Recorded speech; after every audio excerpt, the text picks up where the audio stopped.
We must build a new civilization from the rubble of the old. And I believe that is going to be based on a new socioeconomic paradigm. Which one is that? Most likely Bitcoin. So, with that in mind, who must we become to build this new civilization? Because that matters, right? Like, you can't just say Bitcoin fixes this and magically wave a wand and everything's going to be fixed. It doesn't work like that. So, if you've got civilization and culture is upstream of civilization, what is the thing that's upstream of culture? Well, the thing that's upstream of culture is virtue. And you can think of virtue almost as like a blend of the word principle and behavior. So, principled behavior is like what you can think of as virtue. So, what virtues did the greatest cultures who built the greatest civilization live by? What did they exhibit? Welcome to Bitcoin Basics with your hosts Faris and Gordon. Visit bitcoinbasics.help if you need help buying and securing your Bitcoin. Hello, everyone. Welcome to another episode of the Bitcoin Basics podcast with your hosts, Faris and Gordon. At time of recording, the price of Bitcoin is $65,140. The block height is 853,773. Gordon, how you doing today? Good, thanks, buddy. We are privileged to interview yet another person. We hadn't talked to Aleks Svetski for 4 years, almost 4 years, which in Bitcoin time is, I was going to mention how many blocks it is. I can't do that kind of math in the morning, but it's a long time. It's 4 years. I mentioned the price was 11,000, so there you go. And yeah, I mean, what a guy, dude. You could talk to someone like Aleks for like 5 years. And he's been going through this journey. He's a prolific writer. He's done all kinds of stuff. And yeah, his latest thing is the Bushido of Bitcoin, which he'll talk about in the book. But yeah, what an interesting, fascinating guy. And you can sort of see his journey, typical Bitcoiners, we get into Bitcoin and we go down a million rabbit holes. But yeah, you can really see that it has changed his life. The meme of you don't change Bitcoin, Bitcoin changes you. That's Aleks. So yeah, fascinating interview, fascinating guy. Absolutely. Yeah, I really enjoyed it. And yeah, we go into something new here where we talk about culture, which is something I deeply appreciate. Yeah, his mind is like you're like a duck underwater trying to catch up with him. It's fascinating. So yeah, I think everyone will enjoy this.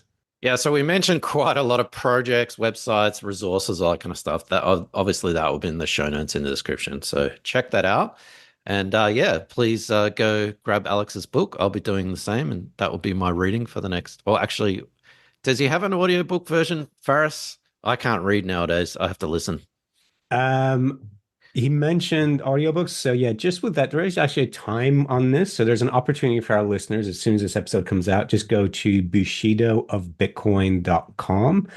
And there's an opportunity for you to get an early copy and like a legacy copy, as he referred to it. So yeah, do that right away, bushidoofbitcoin.com. Within, you've got about, I think, 24 hours from time of recording to jump on board of that one. Excellent. Here's the interview with Aleks. If you enjoyed this podcast, please subscribe, like, and share so we can find others like yourself. Aleks, thank you very much for jumping on again. It's been, I think, 2019. I think we had you on. You were one of our first guests to come on the Bitcoin Basics podcast. 2019. Holy crap. Okay. That's definitely long. I didn't realize it was that long. I can tell you, sorry to interrupt. I can tell you exactly when it was. It was episode 71. The price was 11,392. And Jesus. It was the 26th of August, 2020. So yeah, about 4 years. Okay. Yeah. Okay. So what's been happening, Aleks? 4 years is a long time. Especially in the world of Bitcoin, it's generations. Oh man, what hasn't happened? Holy crap. Since 2020? Well, I mean, first of all, we shifted timelines and lived on Clown World for a couple of decades, I guess. What felt like a couple decades. Man, I mean, at that time, I would have been CEO of Amber, the Australian dollar cost averaging app. Since then, I stepped down as CEO That was at the end of 2021, early 2022. I had a bit of a, let's just call it a disagreement with the regulators. So I decided to, yeah, tell them to stick it, and moved on to other things. I moved on to writing. So I published the UNCommunist Manifesto at the time with Mark Moss. That did well. You know, I think it continues to sort of be a bestseller in the political science, economic space, which is great. I don't know if I don't think it outsells the Communist Manifesto, unfortunately, but if anything, that's just a sign of the times that we're in. And yeah, I went down the AI rabbit hole for a little bit, and came out of that rabbit hole about 6 months ago with the conclusion that it's all a scam and it's all stupidity, more or less. And what else? Since then, I've been working on a Nostr product. I think Nostr is the biggest thing happening in the world today. In fact, I think it's going to reach mass adoption long before Bitcoin does, and it'll be the gateway drug for Bitcoin. So we can talk a little bit about that. And then, yeah, other than that, I've got the Bushido of Bitcoin, my second book, coming out very shortly. So hopefully by September it'll be ready. I've just completed a Kickstarter. In fact, at the time of this recording, there's 32 hours to go on the Kickstarter. So depending when people hear this, the pre-sale will probably be over. But yeah, man, a million things have happened. Got married and moved country and all sorts of things. So you've been a little bit busy. Just a tad. I've been trolling your LinkedIn profile, and there's like about 10 things to discuss. But I have a bone to pick with you, because I looked at Satlantis, and like as a digital nomad, I used, I think it was nomadlist.com, I think it was. So it's got that look and feel and whatever. But I am disappointed, because when I looked at the city I was about to travel to, unlike the Nomad list, there was no vulnerability to climate change. There was no LGBT plus friendly, or there was no racism. So I'm how sorry. do I decide where to go? I'm sorry, man. We don't cater to the LGBT crowd. Sorry. We are more interested in things like cost of living and, you know, the more sane attributes of a city. So damn it. We lost a customer. Yeah, right. So for those that don't know, what is Satlantis? And maybe first from a non-Nostr layer 2 meaning, and then maybe a technical. For sure. That'd be great. So I'll say it like this, because the actual story of Satlantis, how it formed up, will help explain this or help answer this question. But basically, when I was in the thick of the AI stuff, someone reached out to me. In fact, he's my co-founder now, Robert. He goes by the moniker Satoshi Sound on Twitter and stuff like that. Awesome dev. He and I have known each other for a couple of years, and he reached out to me and said, "Hey, love what you're doing with Spirit of Satoshi. Can we make a AI travel concierge?" He's like, "I'm going to El Salvador. I'd love to know, can I spend Bitcoin there? What are the rules? What are the regulations? Where are the merchants? This and that." And we kind of workshopped that as an idea. And then we realized, you know what, the chat bot interface is the completely wrong UX for something like this. But you know what's a good UX? Nomad list. So the original incarnation of this Atlantis idea was literally, it was just, we were going to be calling it Bitcoin Nomad List. Really creative, I know. And we were just going to focus on Bitcoin, circular economies, Bitcoin cities, and find out what's going on there. Then as we dug into the idea further, we thought, okay, look, what do we hate about Nomad List? Because, you know, I've been a nomad, been traveling for a while. I used it extensively, but man, it just sucks as an app. One of the things I hate is that a lot of the information on there is just like scraped from online. So like the scoring and all that sort of stuff, it's not actually coming from the people on the ground. It's just coming from online. So we thought, could we have some sort of trusted community ambassador represent the city in some way, and be, you know, if they want to be, like a point of contact. So we dug into that idea, and that's when the idea morphed from Bitcoin Nomad List to kind of more like Destination Bitcoin. That was the second name that we had for it. And the question we asked was, how do we validate whether this person is good or useful or anything like that for the particular location? And, you know, can they be trusted? So we thought Twitter is one way. We could go and manually like verify them on Twitter, check out their tweets, this and that. And we thought, okay, Nostr is another way. And then that's sort of what opened the door to the Nostr thing, which is, okay, could we build something different here, which is, can we use the Nostr social graph? And this is where we've kind of wound up now. Can we use the Nostr social graph to establish something that looks and feels a little bit like Nomad List on the surface, but is fundamentally dynamic? So where if you and I were to go to Nomad List today, or TripAdvisor, or any other travel platform for that matter, the reviews, the merchants, the places, the stuff we'll see about the city, scores and everything like that, it's the same for all of us. Which means it doesn't take into account like what I like, what you like, if you're different, if, you like sushi, I hate sushi, you like surfing, I like Bitcoin, whatever, right? There's no such thing as a dynamic travel application, because it just, I don't know, that whole industry is in the past. So what we've kind of stumbled on by accident, really just sort of following our nose on this thing. It was honestly supposed to just be a side project. And now it's like, I think I honestly found my ikigai. I think I found the thing I'm going to spend the next 10 years of my life on. So it is going to be like, we're calling it a travel and community social network. So a place where people can discover a city through a unique lens, influenced by their social graph. So in the same way as Instagram and Twitter and Facebook and all this sort of stuff are really great at knowing what it is that you want. Now, obviously, these days they also inject the things that they want you to know because of how the algos work. But fundamentally, like, the power of a social network or the power of a social graph is being able to understand your preferences extremely well. Like, if I follow you, there is an implied preference there. If I like X content about food or this or that or whatever, there's an implied interest there from me.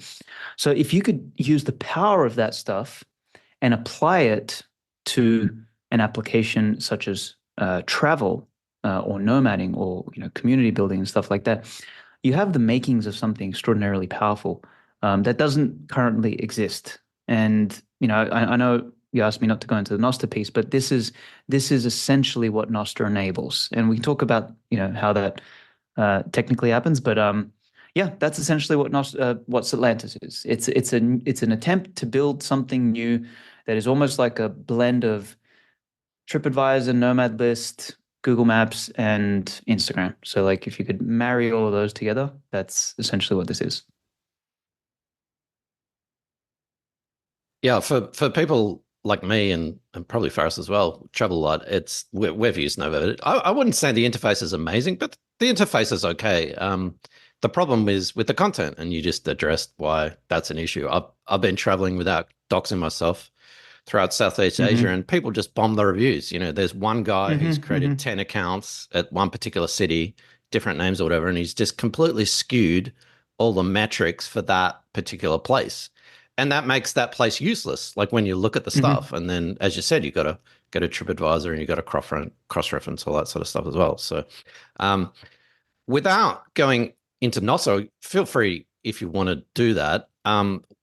Again, you sort of said that, but why is it so important to have that instead of it? And there have been other attempts at, blockchainify TripAdvisor by, creating a coin, and you get paid for your reviews and stuff like that. Why is Nostr better than that?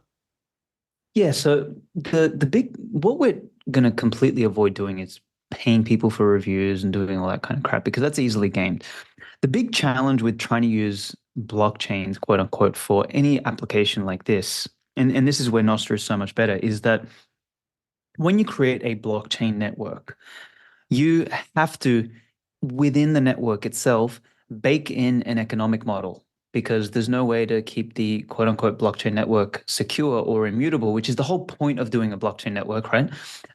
There's no way to do that without some sort of economic model. So then what you do is you layer this kind of economic layer, this technical layer, this database layer, this messaging layer, and you kind of like mash it all together in one really slow place. Like, it's completely unscalable, right? And this is why blockchains have this perpetual problem, which is, if you want to speed the thing up, you end up giving away the whole point of the immutability of the blockchain and all this sort of stuff. So Where Nostr is really interesting is that Nostr, first of all, it's stateless, meaning that it doesn't deal with the data. There's no database there. It doesn't store data. It doesn't do any of that sort of stuff.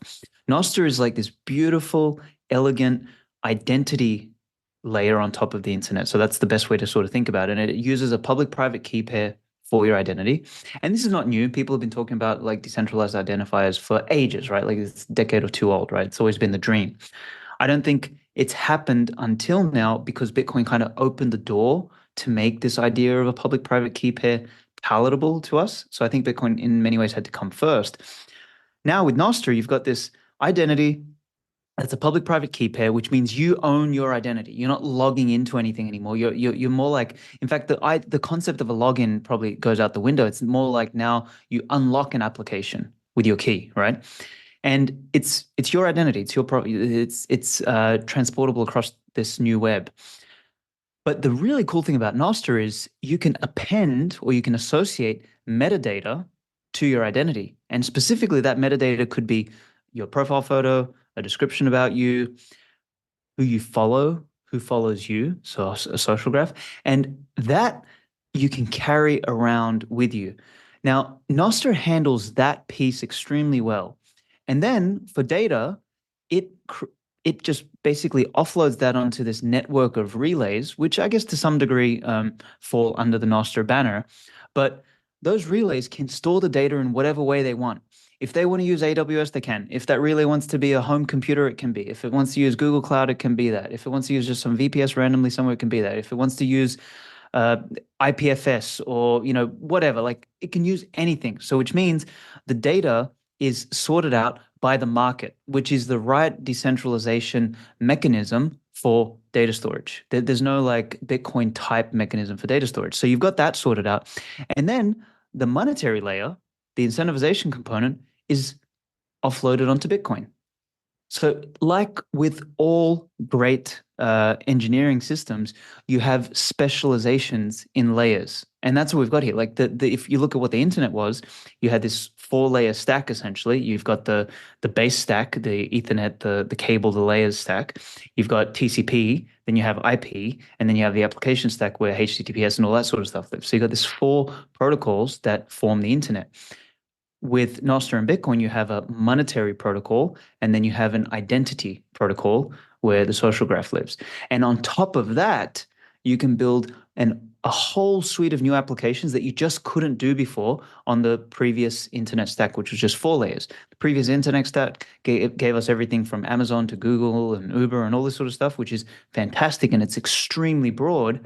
But now we're about to go like way bigger and way more exponential with the capabilities that Nostr gives us on the internet stack. And you don't need a fucking blockchain, you don't need a token, you don't need any of that shit. It's just done.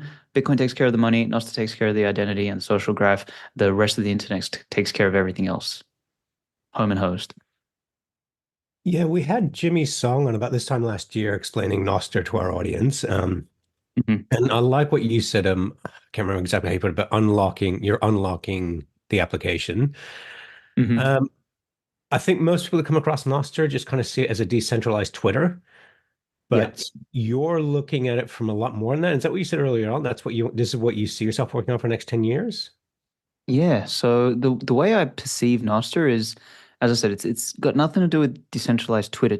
A Twitter client is something you can build on top of this new internet stack, wherein this Twitter client does not need to manage and build the social graph. It can use the Nostr social graph to deliver the product. And what that means is, like, a great way to think about Nostr is, and I wrote an article about this recently called Social as a Service. So Nostr is essentially a social graph as a service. Anybody now can spin up an application of any kind. I'm sure there's going to be cooking applications. I'm sure there's going to be app rating applications. I'm sure there's going to be all sorts of stuff, but they're going to all leverage the one open global social graph that is Nostr to make products or services or whatever they're building just way more relevant. That's it. Like that's the power of your social graph. That's the power of your social network, is that things are more relevant, more trusted, more real, more verified, etc. So is Nostr susceptible to bot accounts? Absolutely. But, so this will be up to the clients in terms of how to deal with that. So I'll give you an example.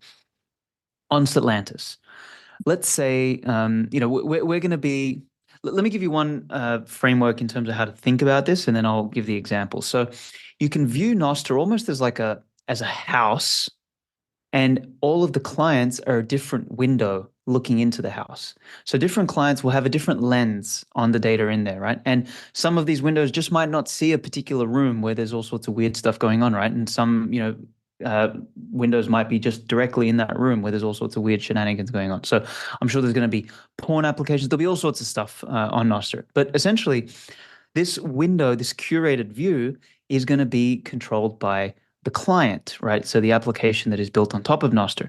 So for us, we're a travel client. On Satlantis, I'm not going to want, full on political content, and I definitely don't want porn and dick pics and all that sort of stuff, right? So we will heavily moderate content on there to ensure that it fits within what we deem necessary on Satlantis, which is travel, nomading, lifestyle, travel hacks, passport bros, all that sort of stuff, right? Now, let's say someone jumps on bot account and just starts posting dick pics on the city pages, right? First things first, if nobody is following that bot, so if you're not following that bot, I'm not following that bot, there's very little reason for me to see it, right? And there's very little reason for us to surface that kind of content because none of the users there are following.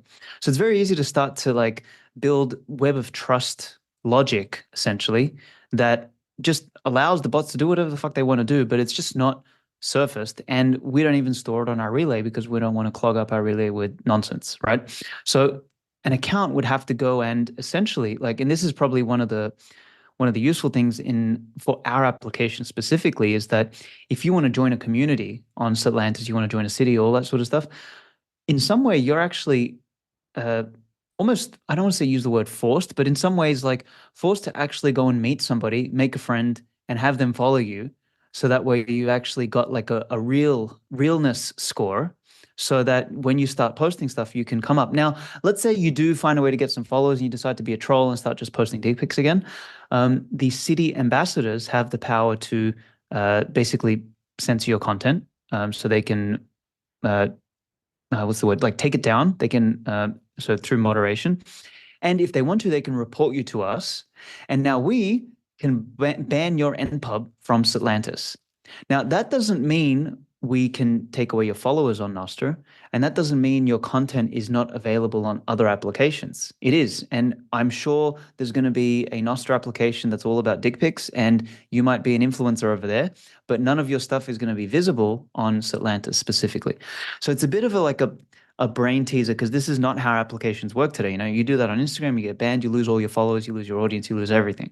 Whereas here it's a bit different. You lose the capacity with that NPub to do anything on this client, and you can go somewhere else basically. And I think that's just way more powerful and way more extensible, and yeah, just creates new opportunities. It's also going to create new challenges. I'm fully aware of that. The bot problem is never, I don't know if it's ever going to be entirely solved, but this gives us a different way to solve for bots as well. I think you just mentioned one of the biggest problems. Like TripAdvisor, in the past, I use it. I'm probably sure you guys probably use it as well. And you have these verified users, and they've built up this, community Reputation, following yeah. and whatnot. Yeah, reputation. That's sorry. And so they've built up this reputation, but they moved to another platform that's gone. So as you said, powerful tool, move your reputation, move your followers, move your audience with you as well. So super powerful. We could talk about Satlantis forever, because I'm just about to travel again, so I'll be using it. Fantastic. But you mentioned Spirit of Satoshi in passing. Is it the ultimate Bitcoin expert AI? Oh, what is Spirit of Satoshi for those who don't know? Yeah, so we tried, it's basically a ChatGPT but a Bitcoiner. So we tried to make the ultimate, as you said, Bitcoin maximalist, the most knowledgeable Bitcoin AI on the planet. Turned out that's super hard to do, and it would we trained 30 models roughly. We built our own data sets. We did all this sort of stuff, and I mean, it's doable to build something really good, but man, it'll cost millions upon millions to like really get it to the degree where I want it to go. And there's just no business model there, honestly. So we pulled the plug in terms of future development. So we open sourced and everything that we built over the last year.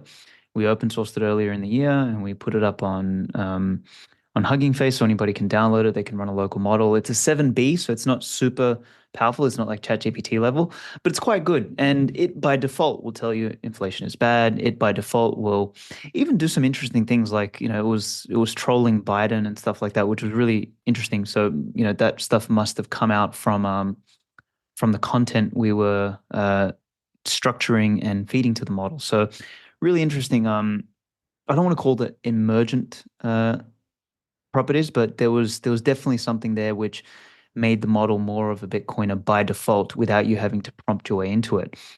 But as I said, building a language model and making money out of it are two different things. And I mean, at least as a consolation to us, nobody's actually making money in the AI space.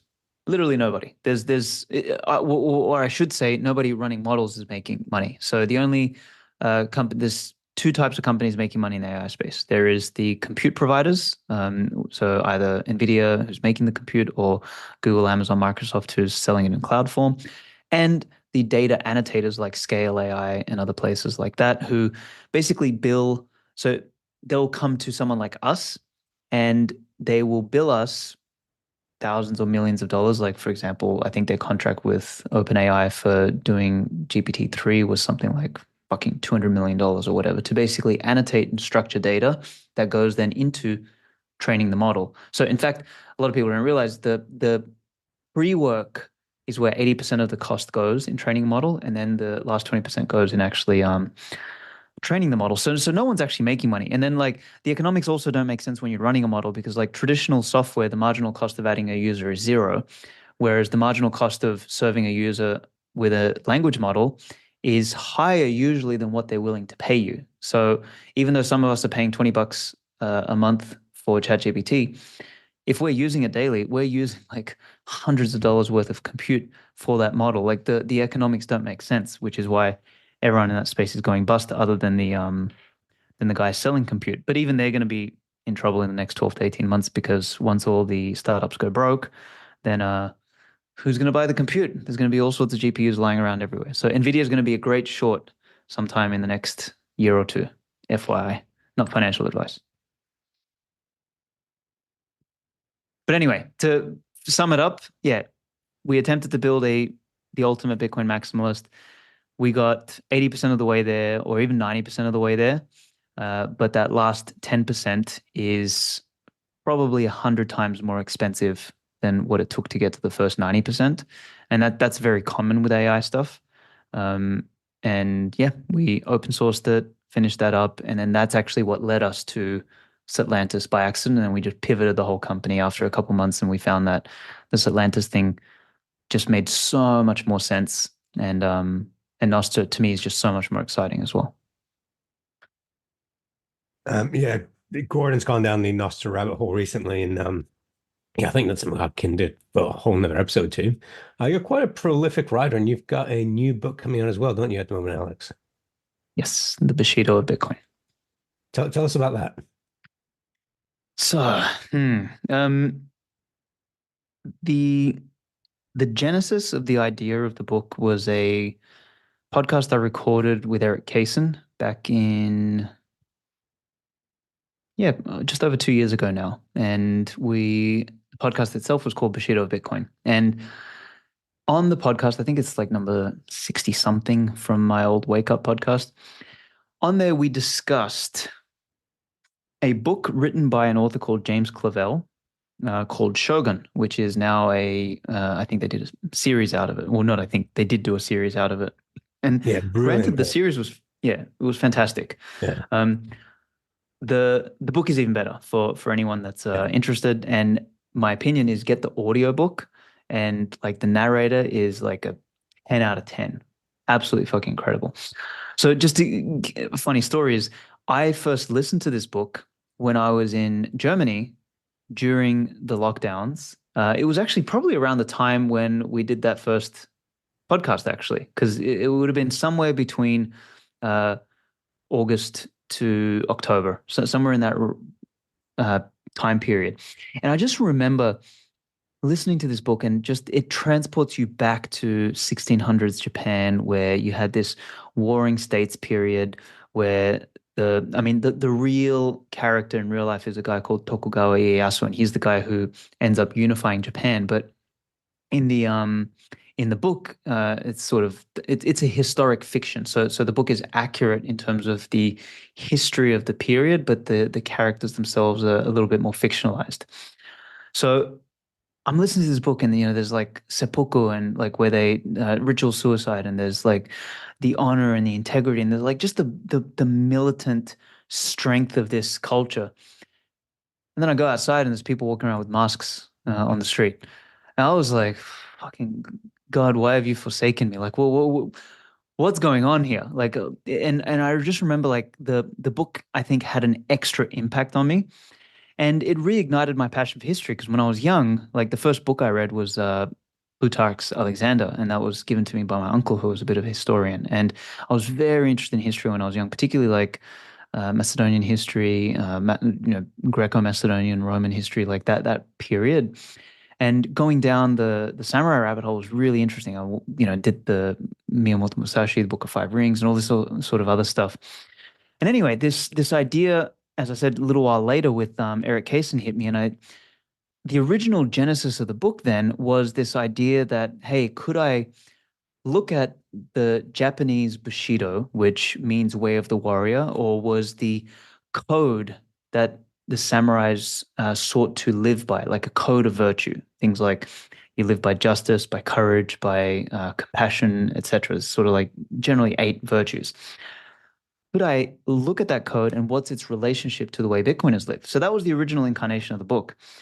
And honestly, after 7 drafts, like the original book was going to be like 25,000 words.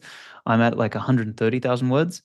The book is way larger, way more broad, and it's way more deep, honestly. Like the book now, the message is essentially this: we must build a new civilization from the rubble of the old, right? Like the current civilization is a clusterfuck, and we are eroding what came before. So we must build something new. And I believe that is going to be based on a new socioeconomic paradigm. Which one is that? Most likely Bitcoin. So with that in mind, who must we become to build this new civilization? Because that matters, right? Like you can't just say Bitcoin fixes this and magically wave a wand and everything's going to be fixed. It doesn't work like that. So if you've got civilization and culture is upstream of civilization, what is the thing that's upstream of culture? Well, the thing that's upstream of culture is virtue. And you can think of virtue almost as like a blend of the word principle and behavior.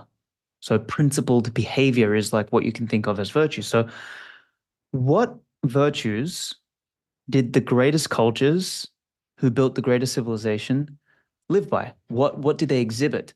And what I found was that the Japanese, the Christian West, the Romans, the Greeks, etc., the virtues they lived by basically overlapped perfectly. And particularly the one that like was wild was medieval Japan and medieval Europe. Like 2 completely disconnected cultures, 2 completely disconnected people at the same time developed not only a similar feudal structure, but a similar warrior class with a similar code. You had chivalry in the West, you had Bushido in the East. And it was specifically that class of people which I found like incredible. So that class of warrior essentially inspired the lower classes and simultaneously set the standard for the nobility and for the royalty, etc., because they depended on them while the lower classes were defended by them. So you had this standout beacon of a class which set the tone for the rest of the culture. And those cultures went on to build the greatest civilizations the world has ever seen. So that became sort of like the essence of the book. And then I say basically, what can we take? What virtues can we pull forward from these? Like, what are the most overlapping, powerful, vital life-affirming, ascendant virtues that we can then project forward and construct a new civilization. So there's basically 6 parts to the book. Part 1 is a prelude where I basically establish rules of the game. There's things like, what is morality, what is virtue, all this sort of stuff. Then the second part is a history lesson on particularly Japan and the feudal era of Japan, and the rise of the samurai and all that sort of stuff. But then I also look at parallels in the West and in other cultures. Then the spine of the book, the big meat of the book, is looking at each of these 10 virtues, but doing a real deep dive. So each virtue, each chapter begins with 2 or 3 pages on the etymology, and I look at the Japanese etymology and how the actual pictograms themselves evolve and what they mean. And then I look at the English etymology, tracing it back through Latin, through Proto-Indo-European.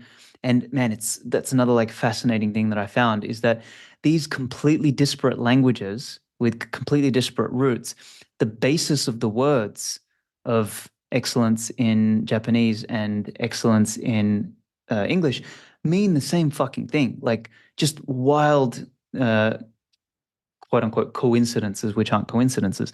So I do that in the middle of the book. So the etymology, then I go through multiple chapters, like explaining and exploring the pros and cons and everything of these virtues through historical anecdotes about Alexander the Great, Julius Caesar, Napoleon, like all these great heroes.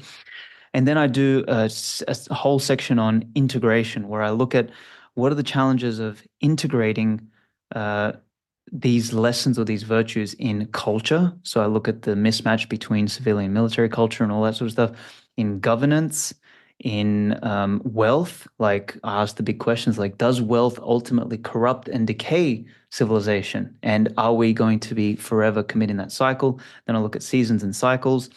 Then the 5th section of the book is a praxis. So I go into how does this look in practice? What can we do? Rites of passage, ancient rites of passage, medieval rites of passage, modern alternatives for rites of passage. And then I go through a whole section on tooling. So I look at how the samurai's tools were, the sword, the horse, the shield, the arrow, and all this sort of stuff. And I look at what are the modern tools of the Bitcoiner or of the entrepreneur? Like, what do you need to do? The private key, the wallet, the node, all this sort of stuff, mining, but also things like learning to write, learning to speak, learning to think, learning to build, learning to create using your hands and all this sort of stuff. So I got a whole chapter on that. And then the final section is looking forward, basically like what does the world look like in the 22nd century? And I explore this idea that I have of meritocratic feudalism or an aristocracy, which means basically an order of excellence. So even a little slightly different to a meritocracy. Arit means excellence in ancient Greek. So that's like I end the book on like real fire. So it's quite broad, 6 massive sections with the spine being the virtues. But yeah, that's the book. That's what the hell I've been working on for 2 years. I loosely followed your LinkedIn. I think it was 3 months ago, whatever, when you finished the first draft and you were just exhausted. And we'll get you to plug your book in a second. But I like your little byline. This isn't a book about Bitcoin, but about the human spirit and what it chooses to do with Bitcoin. So we want people to read your book, so don't give away secret sauce or whatever. But which virtue were you the most surprised at, especially contrasting and comparing civilizations? That the one that I was most surprised that was there. Well, yeah. I mean, Something maybe you didn't think about. What I was most surprised at actually was responsibility and excellence weren't essentially present in any of these things. And the only thing that I could put down on sort of these ancient codes was that responsibility and excellence were probably just like a given in those civilizations, whereas today we actually have to make them a conscious virtue, right? Like we have to consciously go after these things, because I guess back then the consequences of your actions were way more localized. So, unlike today where we live in these big cities and these fiat economies and everything like that, you can do shit and you can basically paper over it through losses, or it wasn't my fault, or I'm fucking transgender, or whatever the case is. Like, we live in this world of responsibility, hot potato, from like the institutional level down to the individual level, right? So back then, I don't think it was as easy to just like hot potato your responsibility off. So I think the responsibility was just far more embedded. It wasn't a really explicit virtue that I found in any of these things. But once again, it was almost in the DNA of how they all behaved. So that was missing. And the other one, excellence, was missing. But I will say, though, that the word virtue etymologically stems from the concept of excellence. So therefore, if it was a code of virtue, it was a code of excellence. So that, you know, the I separate it out in the book, and make a explicit uh, designation for excellence as something we must strive for and how we must behave in order to build a more ascendant civilization. I love the idea of looking at history through the lens of culture. I mean, I grew up in different cultures, different languages, and I don't know if you've come across the book Boomerang by Michael Lewis. So Michael Lewis, Liar's Poker, The Big Short. This is more of an entertaining read, but the premise is he goes to countries that were heavily affected by the financial crisis, and the tagline for the book is, "How does a culture behave in a dark room with a lot of money?" So in essence, how does each of these countries treat a lot of money all of a sudden? And I think you'll enjoy it. It's a humorous read, but yeah, this is something I'm encouraged and fascinated to hear you talk about this because yeah, Bitcoin opened up the door of financial sovereignty for people, but now we're starting to see, okay, it does so much more. And yeah, for you to start looking into culture and etymology, I think is fascinating. And yeah, you're kind of blowing my mind actually right now. I've got a lot of thoughts running through my head because this is yeah, ties in something deep personally to me. So yeah, for one, I'm looking forward to reading Bushido. Um, I yeah. appreciate it. No, honestly, this is like I've had so much, when you're doing the right thing, when people just like gravitate towards it. Like, man, me and Mark wrote the UNCommunist Manifesto together, and we put both of our effort in marketing behind it, and we did really well on the Kickstarter. I did it by myself, and I blasted right through what Mark and I raised um, for uncommunists. So like clearly there is an appetite for this, and I've done a couple talks about it, and the feedback has been incredible. Like I just did a talk in Prague called "Beauty Will Save the World," which was partly inspired by a chapter in the book, and I'm pretty sure it's like the most like it's it doesn't have a huge amount of views. It's like 2,500, 3,000 views on YouTube, but the like to view ratio is the best in their entire suite of videos, like more than the Sailor one, more than everything. So like it's obviously striking a chord, and I don't think it's as widely applicable out there, but in the dimension that it is applicable, I think it's going to be the first book of its kind. Like I think of it as almost like the first culture book. Like if the Bitcoin Standard is the alpha of Bitcoin books, like that's where it starts. I kind of envision this is the omega. Like this is what we this is what we do with a Bitcoin Standard. Like the Bitcoin Standard establishes the economic basis for we are going to move on a Bitcoin Standard. But then after that, what then? And that's what this is about. This is a playbook for life on a Bitcoin Standard. Like, how do we win in that paradigm? Because the current paradigm requires that we cheat, we lie, we steal, we find a way to be a parasite, we find a way to suck from the system, right? Like, we're all probably successful in our own way, but I can guarantee you Nancy Pelosi has more money than all of us, right? And is that because she produces more? Is that because she creates more? Absolutely not. It's because she's close to the monetary spigot. She's able to suck more wealth out of the thing. So in the current paradigm, you win by cheating, which is fucked up because that destroys the broader game. Whereas on a Bitcoin Standard, when you minimize the capacity for institutionalized lying, stealing, theft, and all that sort of stuff, you have a new framework within which a new playbook is needed to succeed. And that's basically the argument of the book, is that in this new paradigm, here is a new set of rules, here is a new set of virtues by which to live in order to succeed in that paradigm. So in that way, like I kind of think of it as a playbook. Yeah, excellent way to sum it up because yeah, I've been loosely following you and you've been going through this journey. I actually had a question. What was your initial impetus for the book? Like, I mean, you're doing so much stuff. I want to ask you about the Bitcoin Times and all the other stuff that you're doing. Did you Yeah. just say, I'm bored or I've got too much stuff to do? I'm going to write a book. No, I mean, this was 2022 when I decided, and at that point, I just finished UNCommunist, and we published that. We had some success out of that, and I wanted to write a second book. Honestly, at the time, I had so many books coming out of my fucking head. Like I had a list of. I signed a 3-book contract with Bitcoin Magazine and all this sort of stuff. Like, so I had all this sort of stuff prepared, and as I said, this was supposed to just be a short book. It was supposed to be an analysis on what's the overlap between Bushido of the Japanese and Bitcoin virtues. And like, it was so fucking naive when I look back on the first draft and I just laugh at it. I'm like, oh my God, it's really cute. And it was just as I went into it, and also as my life changed, I just, I honestly evolved as a person, like writing the book and the feedback loop of writing the book and learning more and writing the book and learning more, and just in many ways, like this for me was therapy. It was growth. In the book, I say in the opening chapters, like I wrote this because this didn't exist, and this is what I wanted to read, and this is the rabbit holes that I wanted to go down. And I wish somebody else had done this, but since they didn't, I took it upon myself to write it.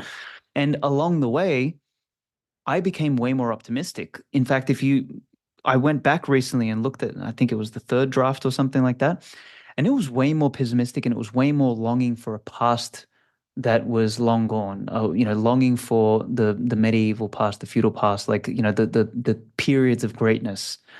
And you could sort of sense the pessimistic tone in my writing was like, we need to get back to our roots and all this sort of stuff. Like, just the language was different. Whereas the later drafts, like particularly 5, 6, and now this seventh draft, which is almost done, is just way more like, hey, we need to take what works and we need to fucking project forward, and we need to take power. We need to claim space.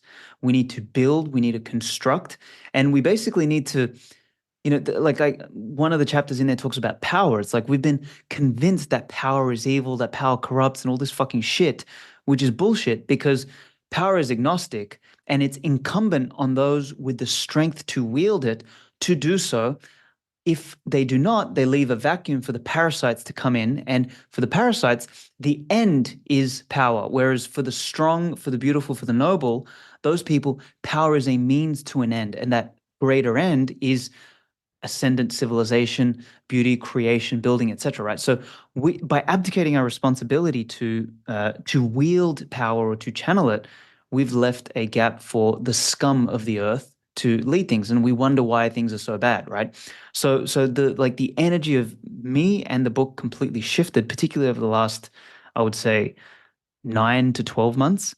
And yeah, this is a long way of answering the question. It's like I started writing it for one reason, which was just to produce another book. And in the end, I've decided this is the last major book I'm going to write maybe for the next 5 years. Like, even though I've got so many other ideas and so many things I want to write, I'm just like going to park all that shit. I'm doing this. I'm really going to give this everything I can.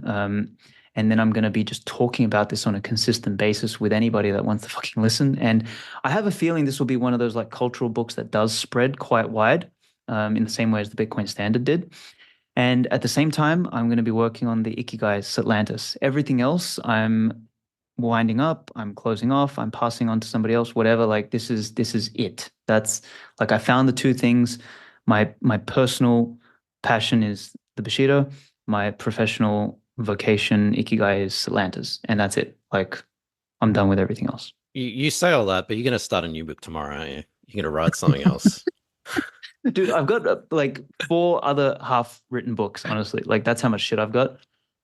I don't know. We'll see. I need a fucking clone. That's what I need. Before we forget, can you plug your book? Where can people find it? Where can people find you? Or plug anything you want, basically, before we forget. Sure. When is this going out? Do you have an idea? Probably tomorrow. Tomorrow? Oh, shit. Okay. Well, if it goes out tomorrow, there is a chance the Kickstarter will still be available. So if you search Bushido of Bitcoin on You know what? I Kickstarter, can you get might this out today, 25th. giddy up. All right. Well, that means, yeah, there's going to be 24 hours roughly to go, for you to get it on pre-order on Kickstarter. The benefit of the pre-order is a couple things. One, you get a discount if you want to get the cheap tiers. And there is also some tiers available for people who want to get like the premium. So if you want to be credited in the book and memorialized, all that sort of stuff, like a signed book, all that sort kind of thing. So that's on Kickstarter. There is also the Bitcoin version of Kickstarter, which is Geyser, and it's on there as well. So you can go Bitcoin, you can go fiat, whatever you want to do. But the best place to find those two links is just bushidoofbitcoin.com. Both links are there. There's two pre-order links. Happy days. And then on bushidoofbitcoin.com, you'll find all my socials, the Instagram, Twitter, the Nostr, all of that stuff. Substack, everything's there. Yeah, that's the shill. I'm looking at it now, and yeah, it looks Awesome. it looks great. So Have you guys seen the trailer? Link it. Yes. Yeah, I have. Yeah. Brilliant. Oh. Paris, have you seen it? No, I haven't seen the trailer. I just come across it now. Oh shit. Okay, you gotta, yeah. I mean, after the call, just watch the trailer. And anybody listening to this, take 2 minutes out. I promise you, watch the trailer. We put 2 months into the trailer. Like It's I wanted amazing. to make people feel the fucking book, and you'll see what I mean when you actually do that. Oh, I'm looking forward to it. Awesome. Quick question, because we're coming towards the end, and Faris, I'll let you finish up. But one more question for me. Bitcoin Times. I'm really impressed with the artwork and collectible sort of side of it. And I think the last edition was the energy. Edition. Is that right? Yeah. I mean, it just looks absolutely beautiful. What was your idea behind actually printing something which in this today and age is sort of unique? Yeah, it's uncommon. Yeah. Look, I wanted to do a Bitcoin publication that was just beautiful and that was physically beautiful. And that was the impetus. In fact, I got to credit Parker Lewis a lot because he was the one who pushed me. Because when I first did the Bitcoin Times, it was purely digital. I always had the idea that I wanted to do it physical as well, but I was always too busy with Amber. And when all that Amber stuff wound up, and when I went down the UNCommunist rabbit hole, published that, it was the same year that Parker was like, dude, fucking print it. So then what I did was I got the designer, we standardized everything. So, the font and the types and everything. So just made it like a proper product. And that's when we started printing it. And yeah, I mean, it's done well. I just don't have the time for it anymore. So between you guys, the audience, and me, I am about to hand it over to Knut Svanholm and Luke from the Freedom Footprint, and they're actually going to lead the Bitcoin Times moving forward. I'm going to still assist them and help them out, but it needs somebody who can take it and run with it, because unfortunately I'm just like way too caught up with other things and I can't give it the necessary attention it deserves. Like back when I had the time in 2022, it got the attention, podcasting, this and that, and all the sort of stuff that it needed. These days, I can give it 1 hour a month, which is just not enough for something like that. Yeah, and if anyone hasn't seen it, it does look amazing. Like I was impressed with it. It literally looks beautiful. Like you look at the artwork and the structure, and I'm not really a graphic guy, but yeah, it looks amazing. So in print, it'd look even better, I think. Oh, it does, man. Like when you hold it, like the weight of it is incredible. Like it's a heavy book. And I remember when we first got the first boxes in, Parker and I, like it came to the Unchained offices at the time. And I remember we just like picked up a box and we're like, holy fucking shit, this is like lead. Like it's just, because I went all out. Like it's 14-point thickness on the cover, which is as thick as you can get on a cover. The internal paper is super thick. Like it's a premium product. It's something that'll like last 100 years. So that was the whole point of it. So I mean, that's still available if people want to get some Bitcoin memorabilia. Like the unique thing about it is that there's 2,100 of each edition ever going to be in print, and they're all numbered on the back. So that's like, so it's a collectible in and of itself. Yeah. So if people like to collect, it's a cool thing. Yeah. There's still something romantic in this day and age about just picking up a book and leafing through paper. Hell yeah. Smell. Absolutely. I'm going to buy one, scan it, and create an NFT out of it. Go hard. Or I could just give you the PDF for free, bro. There you go. Alex, it has been an absolute pleasure having you on again. And I was taking a lot of notes as you're talking, but we will definitely have to have you on again sooner. We can't do another 4-year gap. Yeah. Jesus, 4 years. Yeah, that's right. Yeah, man, we should talk next year when Satlantis is a little bit further along. Like the next couple of months for me are really like on product dev. We've got a lot to catch up on. It's very early. Like I kind of jokingly said at the Prague conference that Satlantis is like a half-formed fetus at this point. So it's like it's really like early. There's the pieces are all hanging together and shit like that. But over the next couple of months, like I've canceled all my travel. I was supposed to go to Riga. I canceled. I was supposed to go to Lugano. I canceled. I was supposed to go to Amsterdam. I canceled. I was supposed to go to Nashville. I canceled. I canceled everything. And I'm just like next 3 months is just hardcore with the team. Product dev, product dev, product dev. So by the end of the year, the product will be really, really, really, really nice. I think it's going to be the best Nostr client on the planet. Like that's the goal by the end of the year. So yeah, maybe early next year before we start to take it to a different market. Because for the next probably 9 to 12 months, we're really focusing on Bitcoin circular economies, Bitcoin communities, Bitcoin meetups, Bitcoin conferences, anything that is Bitcoin related or Freedom City related. I want it all to be on Satlantis. Like that'll be the place anyone goes to find out what's going on in any of those spaces. But once we've sort of conquered or dominated that space, thereafter, I'm going for the nomads. And that's like a way bigger market. That's like 50 times, 100 times larger. But for us to get to that, we need to have that critical mass there of Bitcoiners. A, because that's necessary for a product, but B, also, I just want Bitcoin in the DNA of the product forever, right? Like, and when we go to nomads, I'm going to be hiding. There's going to be no mention of Bitcoin, no mention of Nostr, no mention of any of that shit because it doesn't matter to them. What matters to them is like a really clean schmick product, and that's what we're going to go to market with. So maybe before we're ready for that, we can do another show and have a chat about Atlantis when it's more baked. Absolutely. There are so many opportunities. Like now I'm going to be traveling in a couple of months, and I'm looking at, before I knew about Satlantis, I was looking at Nomad List, Meetup.com. There's so many of these sites around travel, around meeting up, around community. I won't say they all suck. Some have got good interfaces, but yeah, just dealing with the lack of content or skewed content or political content is driving me insane. So I'll be using Satlantis for sure. I appreciate it, man. Yeah. Well, thanks again, Aleks. We've mentioned 15 or 20 sites in this. I'll put everything in the show notes and I'll get this up ASAP. Do you want to final thoughts, anything you want to end with? No, that's it. I appreciate you lads getting me on again after so many years. And what episode are you guys up to now? Like you're in the multi-hundreds, right?